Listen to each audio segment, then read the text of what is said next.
Jemaat JKI Penuai Wolonggong, apa kabar dimanapun Anda berada? Apa kabar? Luar biasa? Tentunya Tuhan Yesus baik.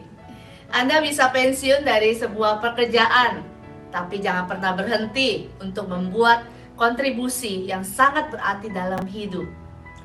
Roma 2 ayat 6-7 berkata, Ia akan membalas setiap orang menurut perbuatannya, yaitu hidup kekal kepada mereka yang dengan tekun berbuat baik, mencari kemuliaan, kehormatan, dan ketidakbinasaan. Salah satu rencana Tuhan bagi keberadaan kita di dunia adalah melakukan perbuatan baik bagi sesama dan untuk dunia yang kita tempatin. Mari Bapak Ibu yang dikasihi oleh Tuhan Yesus, siang hari ini kita beribadah bersama-sama dengan penuh sukacita, antusias bagi Tuhan Raja kita. Selamat beribadah, Tuhan Yesus memberkati. Shalom jemaat JKI Penuai Wolonggong, berharap keadaan kalian baik-baik saja. Ayo kita semangati diri kita untuk beribadah kepada Tuhan di tengah-tengah kegiatan kita. Mari kita berdoa terlebih dahulu. Bapa yang di surga, kami mengucap syukur untuk hari ini. Kami mau menyiapkan hati kami Tuhan, waktu ini untuk beribadah kepada Tuhan, menghadap Engkau dan bersekutu dengan Engkau. Berkati ya Bapa anak-anakmu dimanapun berada yang mengikuti ibadah online ini. Biar hadirat Tuhan memenuhi dimanapun mereka berada, dan Engkau Tuhan yang menjamah setiap hati terkoneksi dengan Allah Bapa. Di dalam nama Yesus kami berdoa, haleluya, amin. Ketika kita mengingat-ingat akan janji-janji Tuhan, keperkasaan dan kekuasaan Tuhan atas hidup kita, tentu kita akan berbahagia, bersukacita, karena Dia Tuhan yang tak pernah mengecewakan kita. Ayo kita puji Tuhan, kita tak pernah kecewa mengiringi Yesus.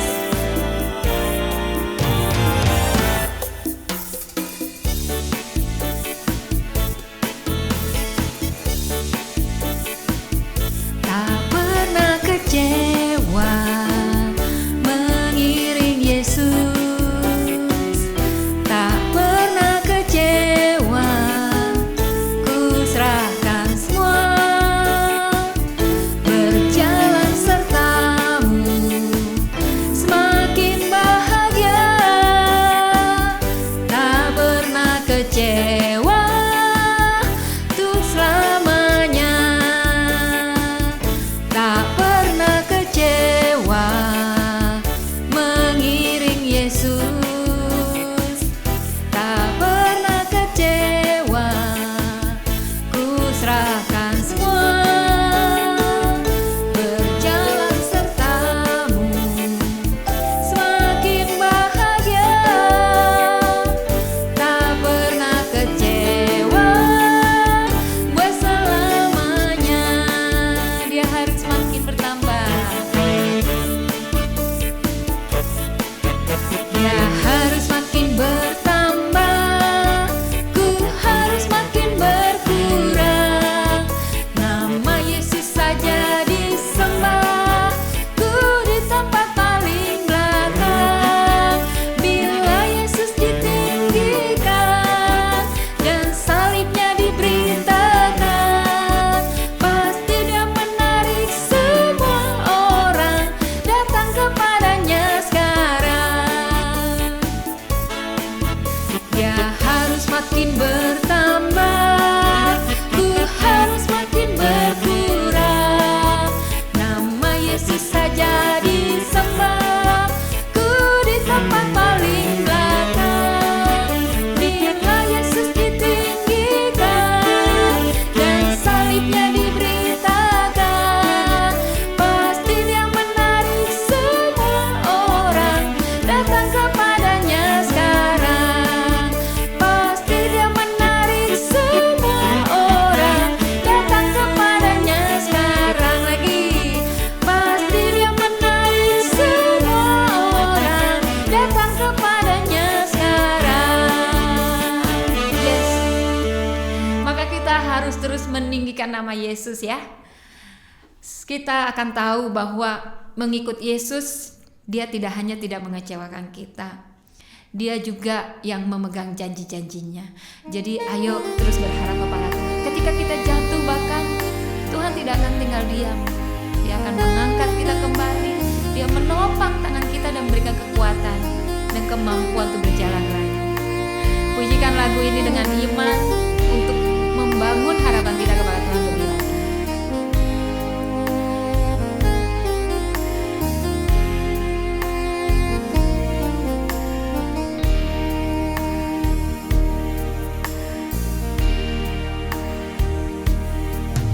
Saat ku lemah, kau angkat hidupku. Saat ku jatuh, kau topang tanganku. Kau penolongku yang setia, ku percaya padamu. Juru selamatku, tempat pengharapanku. Aku percaya janjimu ya dan amin. Kasihmu setia di dalam hidupku. Aku percaya anugerahmu besar, lebih dari semua yang dapat ku pinta.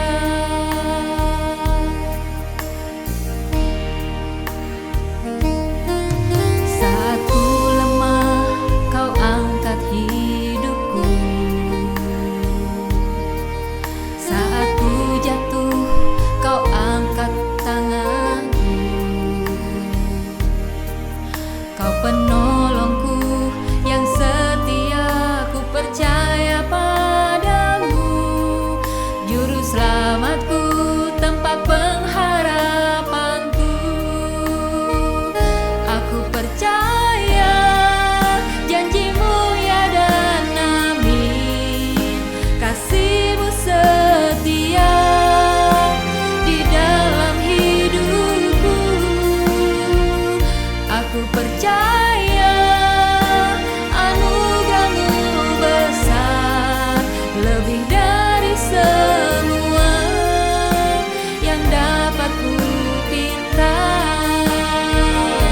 Aku percaya janjimu ya dan amin. Kasihmu setia di dalam hidupku. Aku percaya anugerahmu besar, lebih dari semua yang dapat ku pinta. Nyatakan lagi dengan iman. Aku percaya janjimu ya dan amin. Kasihmu setia di dalam hidupku. Aku percaya anugerahmu besar, lebih dari semua yang dapat ku pinta. Lebih dari semua yang dapat ku pinta. Lebih dari semua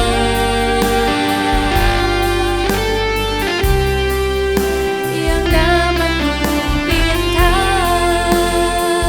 Mari kita sembah Dia, Allah yang kami percaya di setiap waktu, penolong yang setia, Allah yang penuh kasih setia.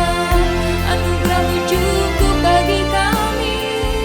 Kami pegang janji-janjimu Tuhan. Kami percaya Allah yang memegang perjanjian. Kau yang setia menepati janjimu. Saat kami lemah, Engkaulah kekuatan kami Tuhan. Kau Allah yang tak mengecewakan kami. Kaulah sumber kekuatan kami. Kaulah sumber sukacita kami. Kami mau nyatakan kami percaya kepadamu Tuhan dengan segenap hati kami. Ya, kami percaya kepadamu Tuhan. Mari nyatakan lagi. Aku percaya. Aku percaya janjimu ya dan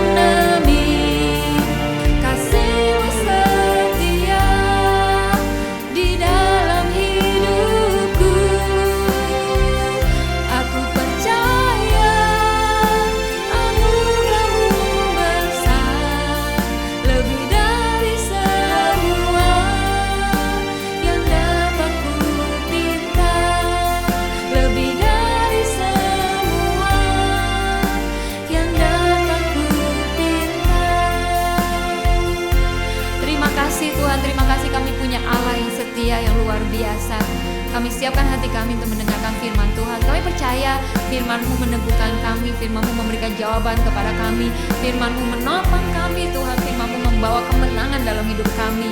Kami membuka telinga hati kami kepada firman-Mu Tuhan. Berkati anak-anak-Mu dimanapun berada yang mengikuti ibadah online ini. Terbukalah hikmat yang daripada Tuhan, terbukalah pengertian baru yang daripada Tuhan yang memerdekakan setiap anak-anak-Mu.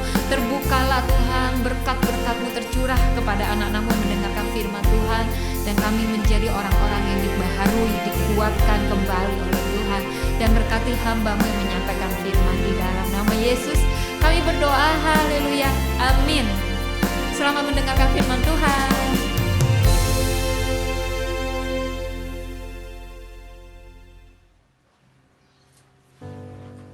Haleluya, sungguh luar biasa Jemaat JKI Penuai. Kita akan mengupas tuntas tentang firman Tuhan pada hari ini. Kita menutup tahun, kita tahu bahwa JKI Penuai pada tahun ini yaitu walk by faith, berjalan dengan iman. Kita akan segera mengakhiri tahun 2022 ini. Banyak hal yang terjadi, banyak hal yang kita alami pada saat-saat tahun 2022 ini. Banyak sesuatu peristiwa yang kita tidak mengerti, kita tidak tahu, tapi Tuhan selalu menuntun jalan supaya iman kita tetap teguh di dalam Dia. Dan kita akan memasuki tahun yang baru di dalam 2023. Prediksi mengatakan banyak hal-hal yang akan terjadi, banyak hal-hal yang akan ekonomi akan terguncang, tapi kita bisa melihat bahwa tangan penyertaan Tuhan yang selalu menopang kehidupan kita. Dengan visi yang baru yang akan saya sampaikan pada tahun depan, bahwa kita akan mengalami hal yang badai yang begitu luar biasa, tapi Tuhan Yesus selalu baik buat kehidupan kita. Judul sharing firman Tuhan pada hari ini, mengapa kita butuh juru selamat, mengapa kita butuh Yesus. Itu yang akan saya sampaikan kepada Bapak Ibu sekalian. Sebelum itu kita bersatu di dalam doa. Kami mengucap syukur Tuhan pada siang hari ini, Tuhan, kami bisa bersama-sama berkumpul kembali Tuhan di online service ini, JKI Penuai Walonggong. Tuhan, kami percaya firman yang kami dengar Tuhan, firman yang kami tangkap Tuhan, biar itu merema di dalam setiap kehidupan sidang jemaat-Mu. Kau pakai mulut bibir hamba ini Tuhan untuk memberitakan firman Tuhan, bahwa setiap firman Tuhan yang keluar dari mulut hamba ini berdasarkan sesuai dengan keinginan-Mu Bapa. Terima kasih Tuhan, di dalam nama Yesus kami mengucap syukur. Haleluya, amin. Kita sudah mau mendekati Christmas di tahun 2022 ini. Banyak celebrate yang akan kita jalani pada awal bulan Desember nanti. Tema pada hari ini yang saya bawakan, mengapa kita butuh Yesus, mengapa kita butuh juru selamat. Dan di zaman yang sudah serba canggih ini, banyak, semua serba ada, semua serba gampang, semua serba online, dan kita tahu bahwa manusia mungkin tidak membutuhkan hal yang mungkin secara rohani lagi, tetapi kita harus sadari, kita harus ingat bahwa kita tetap membutuhkan juru selamat, kita tetap harus membutuhkan Yesus di dalam kehidupan Bapak Ibu dan kehidupan saya juga secara pribadi. Mungkin orang bilang itu udah cerita lama, udah cerita 2000 tahun yang lalu, di mana zaman sudah berubah, teknologi sudah mulai merambah ke konsep metaverse yang di mana kecanggihan teknologi yang sungguh luar biasa. Dan saya melihat bahwa ada channel YouTube yang di Amerika, dia sudah membayar dengan menggunakan telapak tangan kita, dia bisa mensensor telapak tangan kita. Dunia sudah begitu canggih, dunia sudah begitu luar biasa maju, tetapi yang perlu kita ingat, kita butuh tetap juru selamat, kita butuh tetap Yesus ada terus di dalam kehidupan kita. Tapi banyak orang yang melupakan itu. Pertanyaannya berabad-abad sebelum memiliki jawaban yang absolut. Namun saat ini jawaban atas pertanyaan-pertanyaan yang sudah kita mungkin terjadi, mungkin sesuatu yang akan terjadi itu menjadi sesuatu yang relatif. Yang perlu kita ingat bahwa di mana banyak orang yang sudah memikirkan dirinya sendiri akhir-akhir ini, tidak percaya lagi yang akan namanya agama, Bapak Ibu. Tidak yang lagi percaya akan yang namanya kepercayaan secara spiritual. Bahwa kita bisa lihat bahwa perkembangan dunia begitu luar biasa. Kita di Korea begitu, yang dulunya mengenal sebagai suatu negara yang kuat akan iman, sekarang sedang mengalami keguncangan di mana anak muda tidak mengenal Tuhan hampir 42%, Bapak Ibu. Kita begitu melihat bahwa perubahan yang begitu luar biasa, banyak orang yang meninggalkan rutinitas agamanya, banyak orang yang meninggalkan kepercayaannya, banyak orang yang tidak percaya siapa Tuhan di kehidupan saat-saat ini. Dan kita bisa melihat bahwa ini adalah dunia yang nyata, dunia yang kita jalani, dunia kita lihat bahwa orang tidak begitu yakin lagi akan keselamatan, orang tidak begitu yakin lagi akan juru selamat yang kita tahu, yang kita sembah adalah Tuhan Yesus yang menyelamatkan kehidupan kita. Bahwa di mana orang hanya sibuk memikirkan dirinya sendiri untuk keperluannya sendiri, Bapak Ibu. Di mana saat orang tidak mempedulikan lagi dengan sesamanya, dia tidak mempedulikan lagi apa yang ada di depannya, tapi mereka hanya melihat untuk dirinya pribadi, secara pribadi sendiri. Dan yang kita alami saat ini. Dan tidak ada lagi percaya akan namanya Tuhan. Tidak peduli dengan agama. Begitupun juga di Australia saat ini. Orang meninggalkan Tuhan, anak-anak muda meninggalkan Tuhan begitu besar. Mungkin persentasinya kalau di Australia mungkin lebih dari 48%. Kita melihat bahwa anak muda sekarang tidak peduli, I don't care dengan agama, tidak peduli dengan Tuhan, tidak peduli dengan kehidupan orang lain, hanya mementingkan dirinya sendiri. Itulah yang terjadi saat ini. Setiap orang sibuk dengan urusannya masing-masing. Setiap orang sibuk dengan apa yang mereka butuhkan saat ini. Kalau kita perhatikan bahwa tentu kita tidak luput dari pertanyaan-pertanyaan kritis yang mungkin sedemikian masih relevan ya. Yang kita dipertanyakan, masih relevankah ajaran agama Kristen? Di dalam hal ini firman Tuhan berbicara tentang perlunya kita menyatakan kita perlu dengan seorang juru selamat, kita perlu yang namanya Yesus dalam kehidupan kita. Kita masih perlu Yesus yang kita sembah, Allah yang kita sembah, itu yang menolong kehidupan kita, menolong kehidupan Bapak Ibu sekalian. Karena beberapa dari kita mungkin pernah mendengar bahwa seseorang membutuhkan juru selamat. Artinya ini adalah kita adalah orang yang lemah. Kita percaya bahwa memang manusia itu lemah. Di dalam Roma ayat 3 pasal yang kedua-3 berkata seperti ini. Semua orang yang telah berbuat dosa dan telah kehilangan kemuliaan Allah. Semua orang telah berbuat dosa dan telah kehilangan kemuliaan Allah. Karena kalau kita pelajari, kalau kita baca dari kitab Kejadian sampai kitab Wahyu, awal mulanya kenapa manusia jatuh dalam dosa. Mungkin Bapak Ibu pernah mendengar cerita tentang Adam dan Hawa. Kita melihat bahwa dosa telah mendegrasi segala yang baik yang diciptakan oleh Allah pada mulanya. Dan sehingga kita bisa melihat bahwa kejatuhan manusia pertama kali tentang Adam dan Hawa. Dan Tuhan sendiri yang harus menanggung semuanya itu untuk manusia itu bisa bebas, manusia itu bisa lepas dari ikatan dosa ini. Di bulan April yang lalu kita merayakan hari Paskah. Mari kita lihat bahwa sekali lagi bahwa mengapa Tuhan Yesus, mengapa harus ada juru selamat, mengapa melalui dengan kematiannya dan kebangkitannya untuk menyelamatkan kita semua. Dia menanggung dosa manusia, dia menanggung sakit manusia, dia menanggung segala penderitaan yang ada di dalam kehidupan manusia itu, dia yang tanggung, Bapak Ibu. Karena di dalam Roma 6 ayat 23 berkata, kita perlu ingat bahwa upah dosa ialah maut. Allah menghukum manusia dengan yang berdosa dengan ganjaran maut, bukan karena untuk tidak mengasihi, akan tidak mau mengampuni manusia, tetapi Allah Maha Pengasih. Di mana di sisi yang lain juga Tuhan Maha Adil, Allah Maha Adil. Keadilan yang muncul dari kudusannya itu adalah adil, adalah sifat sifatnya Tuhan, sifat Allah, bahwa Dia harus Maha Pengasih, Maha Pengampun, Maha Adil. Itu adalah sifat Allah sendiri, sifat Tuhan sendiri, bahwa segala sesuatunya harus Dia yang nanggung untuk membalikkan keadaan, untuk membalikkan kita dari yang menuju jurang maut menuju kepada jalan kebenaran.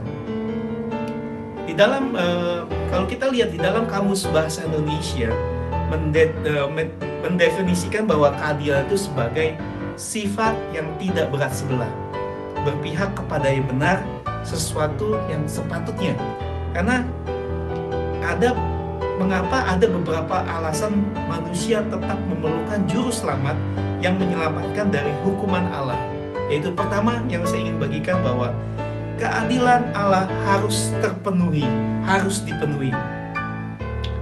Di dalam kekristenan kita percaya bahwa Yesus sebagai anak Allah lahir ke dunia menjadi manusia untuk menjadi persembahan untuk menyurutkan amarah Bapa, menurutkan amarah Allah Bapa yang menghapuskan hukuman akibat dosa yang dilakukan manusia, sehingga Ia mengorbankan anaknya yang tunggal untuk menyelamatkan dunia ini, untuk menyelamatkan kita, untuk menyelamatkan kehidupan kita yang telah dibinasa menjadi kehidupan yang kekal yang akan kita jalani, yang kita peringati sebagai Natal atau kelahiran Sang Juru Selamat umat manusia, yang akan kita sebentar lagi, mungkin bulan depan Desember kita akan merayakan Natal, tentang kelahiran Tuhan Yesus, tentang kelahiran Juru Selamat. Kita masih memerlukan Juru Selamat, kita masih memerlukan Yesus di dalam kehidupan kita. Kalau kita lihat di dalam 2 Korintus 5 ayat 21, dicatat di dalam Alkitab dan berbunyi seperti ini: Dia yang tidak mengenal dosa telah dibuatnya menjadi dosa karena kita, supaya dalam Dia kita dibenarkan oleh Allah. Saya ulang, Dia tidak mengenal dosa, tetapi telah dibuatnya menjadi dosa karena kita, supaya di dalam Dia kita dibenarkan oleh Allah. Hukuman yang sepatutnya kita terima, yang tadinya diperuntukkan kepada manusia, diperuntukkan untuk kita yang berdosa, orang yang berdosa, menjadi peruntukan kepada Yesus yang tidak berdosa, menjadi berdosa, Bapak Ibu. Karena Dia menanggung semua hukuman yang kita harus terima, karena kita sebagai orang yang berdosa. Dari hal ini, dari sesuatu ini dapat kita mengerti bahwa kematian Tuhan Yesus di kayu salib telah memberikan kedamaian manusia dengan Allah, karena keinginannya akan keadilan telah dipenuhi. Yang kedua, manusia berhutang kekudusan kepada Allah. Tadi yang pertama kita lihat bahwa keadilan Allah harus dipenuhi. Yang kedua, manusia berhutang kepada Allah. Yang manusia yang awalnya diciptakan Allah di dalam keadaan yang mulia, kudus, baik, menjadi hilang segalanya saat manusia jatuh dalam dosa. Sehingga manusia pun berhutang kepada Tuhan, kekudusan kepada Allah. Dengan standar yang manusia, meskipun manusia terus berbuat baik, mereka tetap tidak dapat menggantikan hutang kekudusan ini.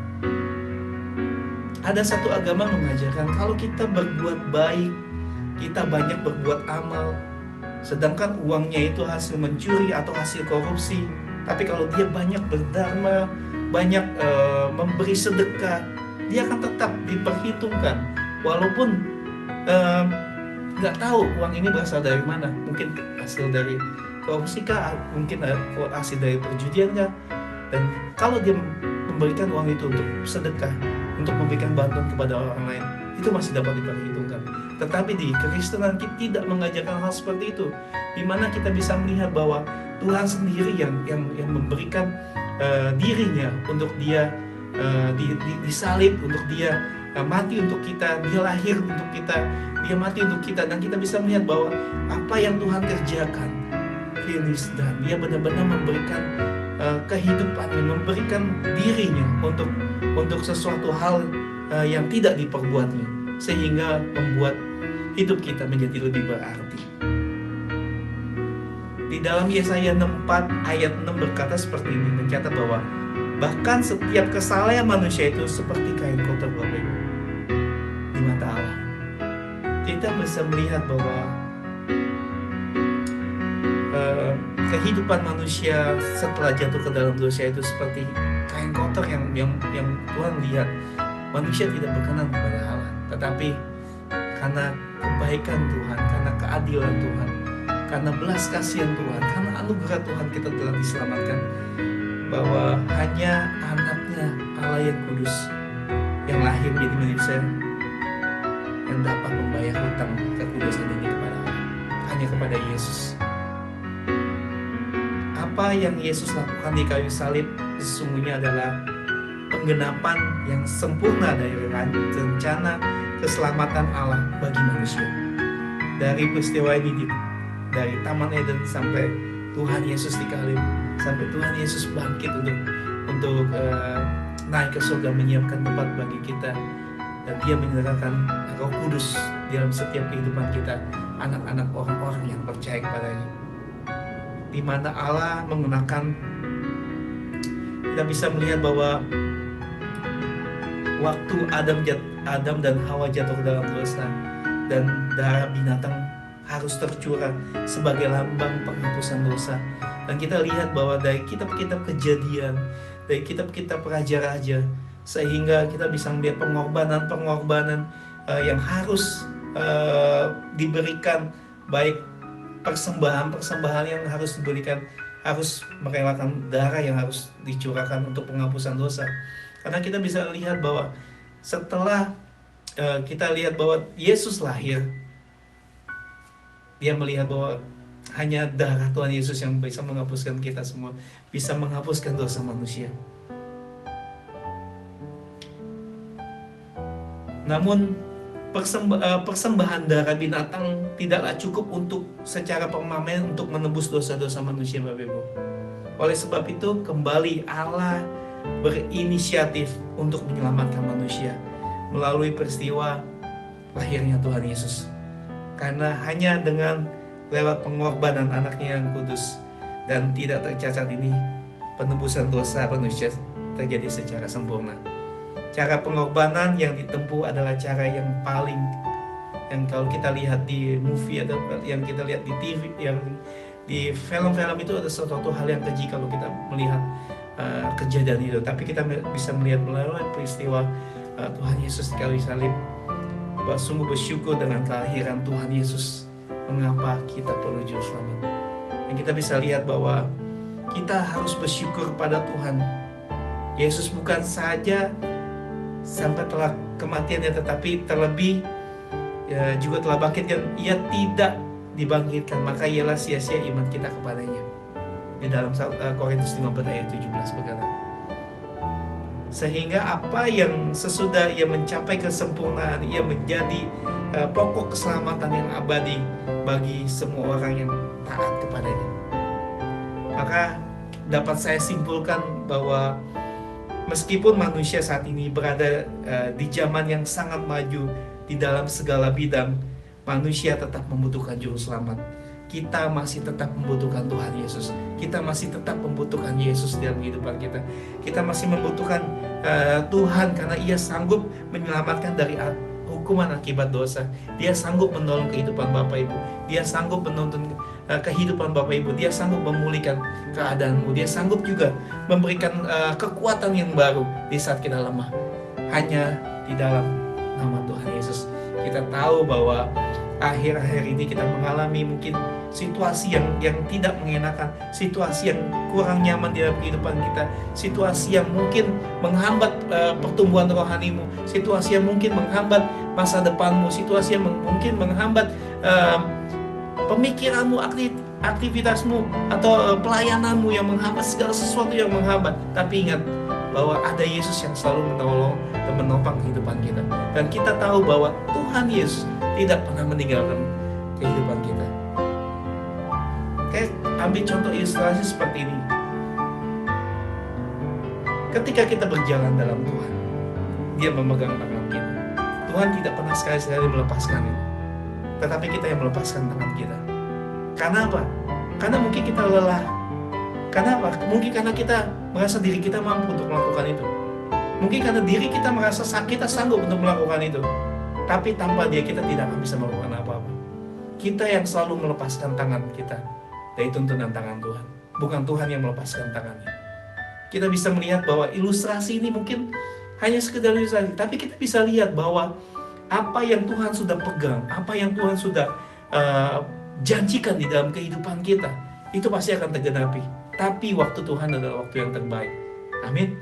Karena segala sesuatu yang Tuhan berikan tidak akan mungkin sia-sia, Bapak Ibu. Segala sesuatu yang Tuhan berikan tepat pada waktunya. Segala sesuatu yang Tuhan kasih dalam kehidupan kita. Mungkin kita manusia menghitung, mungkin kita sebagai manusia, oh ini jalan A yang terbaik. Tapi Tuhan banyak menyediakan, oh bukan yang ini. Tuhan memberikan kita kebebasan untuk memilih. Ada jalan A, jalan B, jalan C. Di saat mungkin kita memilih jalan B dan jalan itu salah, apa yang Tuhan ingatkan? Kembali nak, supaya apa kita jalan ke track yang benar. Dia tidak melihat hidup kita sebagai robot, tapi dia melihat hidup kita sebagai anak Tuhan. Dia selalu menuntun kita, dia selalu memberikan kita solusi, dia selalu memberikan kita kekuatan, dia selalu memberikan kita pengharapan yang baru. Maka dari itu jangan lepaskan tangan Tuhan. Biarpun hidup kita terpuruk, biarpun hidup kita sudah jauh dari Tuhan, dia tidak sekali-sekali melepaskan tangan kita. Ingat, hanya kita yang melepaskan tangan Tuhan.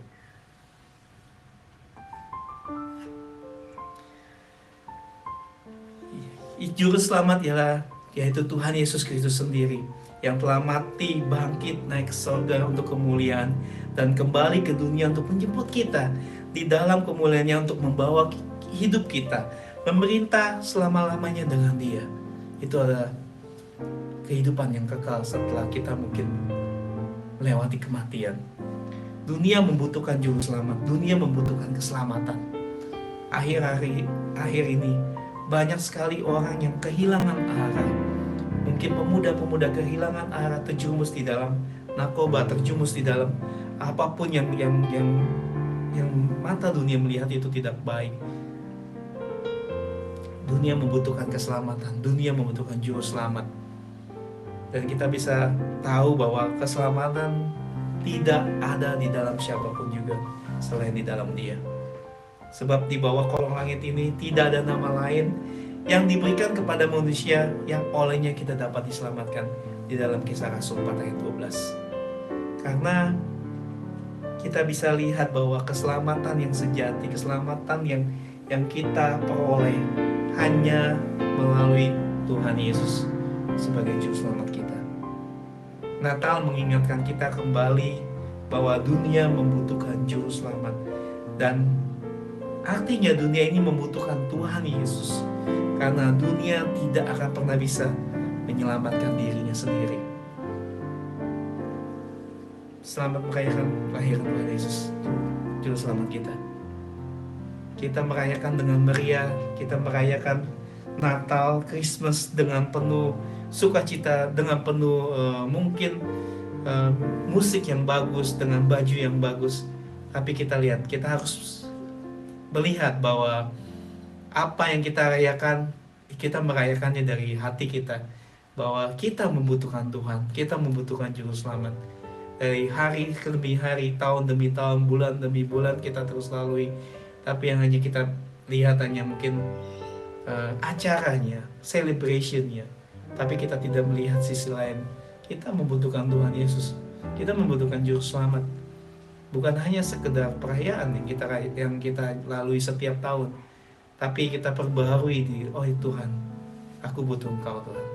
Melewati tahun 2023, orang lain berkata tidak gampang, sulit, perekonomian susah, aku harus gimana? Tetap percaya bahwa Yesus adalah juru selamat yang perlu kita pegang, yang perlu kita tahu bahwa Dia selalu menopang kehidupan Anda dan saya. Kehidupan kita, kehidupan Bapak Ibu. Mungkin kita dalam keadaan lemah saat ini, mungkin kita dalam keadaan frustasi saat ini. Tetapi ingat bahwa Tuhan selalu membela hidup kita loh. Tuhan selalu menopang kehidupan kita, tidak pernah meninggalkan kehidupan kita.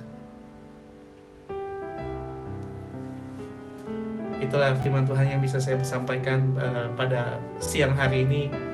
Kita percaya bahwa hidup kita, kekuatan yang kita dapat, kesehatan yang kita dapat, itu adalah pemberian dan anugerah yang Tuhan berikan dalam kehidupan kita. Kita harus mensyukurinya. Thank you. Tuhan Yesus memberkati. Bapak Ibu, sebelum kita selesai, mari kita sama-sama bersatu hati dalam mendoakan doa persembahan kita dan beberapa doa syafaat kita. Bapak Tuhan Yesus yang baik, terima kasih Bapak, ibadah telah selesai dari awal pertengahan hingga akhir Bapak. Kini saatnya kami membawa persembahan kami yang terbaik, doa persembahan perpuluhan kami, persembahan kasih kami, bahkan apa ucapan syukur kami ya Bapak. Kami mau bawa di hadirat-Mu untuk pekerjaan tangan-Mu ya Bapak, untuk segala yang kami bawa ya Bapak, biar tangan Tuhan yang memberkati ya Tuhan. Terima kasih Bapak. Hanya kepadamu ya Bapak, kami juga serahkan doa-doa syafaat kami. Bapak, kami berdoa untuk setiap kerinduan, pergumulan sidang jemaat kami ya Tuhan. Biar Engkau yang terus ya Bapak melirik ya Bapak, Engkau yang menjamah sidang jemaat-Mu ya Bapak. Kami berdoa khusus untuk yang sakit ya Bapak. Dengan bilu-bilu kuasa Tuhan Yesus ya Bapak, disembuhkan dalam nama Tuhan Yesus ya Bapak. Yang membutuhkan pekerjaan Bapak, biar Engkau yang menyediakan pekerjaan yang tepat, yang cocok untuk sidang jemaat-Mu ya Bapak. Kami percaya Tuhan, apapun pergumulan sidang jemaat-Mu, Tuhan yang memberikan jalan keluar, Tuhan yang memberikan jalan keluar, solusi yang terbaik ya Bapak. Terima kasih Tuhan, kami juga menyertai ibadah Natal kami, ibadah Natal gabungan tanggal 11 Desember ya Bapak. Bapak, kami mau sertai tangan Tuhan yang melindungi, tangan Tuhan yang tercampur tangan dalam ibadah Natal kami nanti ya Bapak. Terima kasih Tuhan, biar sidang jemaat-Mu ya Bapak, terus ya Bapak, pengharapan terus Bapak, mengangkat tangan di hadapan-Mu ya Bapak. Terima kasih Tuhan, hanya kepadamu ya Bapak, kami serahkan hidup kami, sidang jemaat ke dalam tangan Tuhan Yesus. Haleluya. Amin. Amin. Haleluya, ibadah telah selesai Bapak Ibu sekalian. Kita akan menerima doa berkat yang datang daripada Tuhan. Mari kita siapkan hati untuk menerima berkat yang datang daripada Tuhan. Bapa, kami bersyukur Tuhan pada siang hari ini Tuhan. Kami berterima kasih Tuhan atas firman-Mu Tuhan, atas segala penyertaan-Mu di dalam setiap kehidupan kami Tuhan. Karena kami percaya setiap berkat-Mu datang daripada Engkau Tuhan, menyertai hidup kami hingga pada saat ini Tuhan. Mari Bapak Ibu kita siapkan hati, kita angkat kedua tangan kita untuk menerima berkat yang datang daripada Tuhan. Bawa berkat Tuhan yang berlimpah-limpah, persetujuan kasih daripada Tuhan Yesus Kristus, penyertaan penghiburan yang datang daripada Roh Kudus, menyertai hidupmu dan hidupku mulai hari ini sampai selama-lamanya. Di dalam nama Yesus Tuhan, kami berdoa mengucap syukur. Haleluya. Amin. Shalom.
Shalom Bapak Ibu Saudara sekalian yang terkasih dalam nama Tuhan Yesus. Saya mengundang kita semua untuk menghadiri acara Natal pada tanggal 11 Desember 2022 bertempat di Daisyville Public School pukul 11 AM.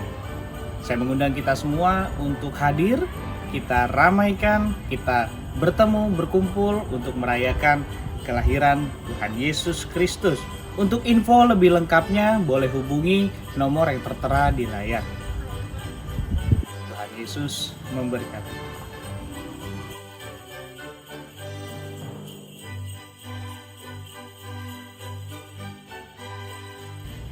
Haleluya. Saatnya kita mempersiapkan acara Natal kita. Kita akan kumpul bersama-sama untuk merayakan Natal tahun ini tanggal 11 Desember jam 11 di Daisyville Public School. Bapak Ibu yang dikasihi Tuhan, sungguh senang kalau Bapak Ibu dan semua kita bisa bersama-sama beribadah dalam perayaan Natal kali ini. Seru, banyak hal yang kita akan bisa belajar, memuji memuliakan nama Tuhan, kita mendengarkan firman, beberapa hal acara-acara yang kita akan buat. Don't miss it. God bless you.